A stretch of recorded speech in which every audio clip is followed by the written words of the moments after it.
Rain lashed the taxi, blurring the world outside into an impressionist painting of reds, yellows, and blacks. Harold, a man hardened by years of navigating the city's underbelly, felt a prickle of unease. A glint in the rearview mirror, out of place and cold, cut through the haze. He stole a glance back. The man sitting behind him was shrouded in shadow, his face obscured by a wide-brimmed hat. Harold's gut churned.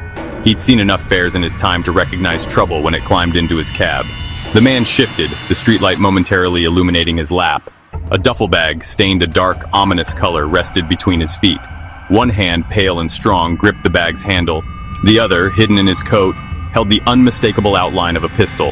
Harold's breath hitched. His eyes darted to the road, but the flashing neon signs and relentless downpour only amplified his fear. He gripped the steering wheel, knuckles white, his heart thudding against his ribs like a war drum. The man spoke, his voice a low growl that seemed to seep into Harold's bones. "Just drive." Harold obeyed, his throat too tight for a reply. He navigated the slick streets, the rhythmic swish of the windscreen wipers doing little to soothe his nerves. Every second stretched into an eternity, the tension in the car as thick as the fog rolling in from the coast. His passenger remained silent, a menacing statue in the back seat. Harold's mind raced, conjuring up images of dark alleys, muffled screams, and the cold, unfeeling eyes of his passenger. He had a wife, a daughter. He couldn't let this be the end. Suddenly, a figure emerged from the fog, flagging him down. A young woman, her face barely visible beneath a hooded jacket. Harold hesitated, fear warring with his professional duty. "Stop the car!" The woman's voice was firm, authoritative. Harold's eyes met hers in the rearview mirror. They were a startling blue, cold and sharp as ice. And they held a flicker of something dangerous. The man in the back tensed, his hand tightening on the duffel bag. "Keep driving!" he growled, his voice laced with a threat that sent shivers down Harold's spine. But the girl was already opening the door, sliding into the back seat with a grace that belied the tension crackling in the air. Harold watched in the rearview mirror as she turned towards the man, her gaze unwavering. She had a gun. It appeared as if from thin air, a sleek, deadly thing that she held with chilling expertise. "Put it down," she commanded, her voice low but steady.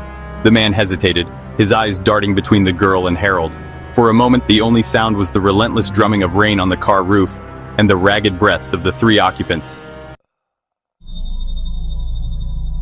Harold saw his chance. He slammed his foot on the brake, sending the car skidding across the wet tarmac. The man lurched forward, momentarily distracted. The girl seized the opportunity, striking with a swiftness that took Harold's breath away.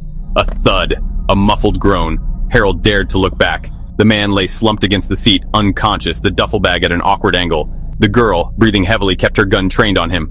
Through the fog, the wail of sirens grew closer, their red and blue lights painting the inside of the car in an eerie glow.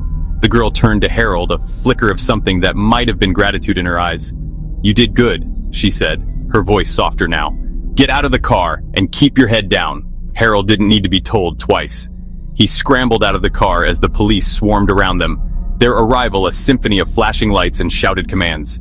As he watched them pull the unconscious man from the back seat, Harold couldn't shake the feeling that he'd just been caught in a crossfire, a silent war waged in the shadows of the city. And he couldn't help but wonder about the girl with the iron gaze, the girl who'd saved his life. Who was she? And what would become of her now?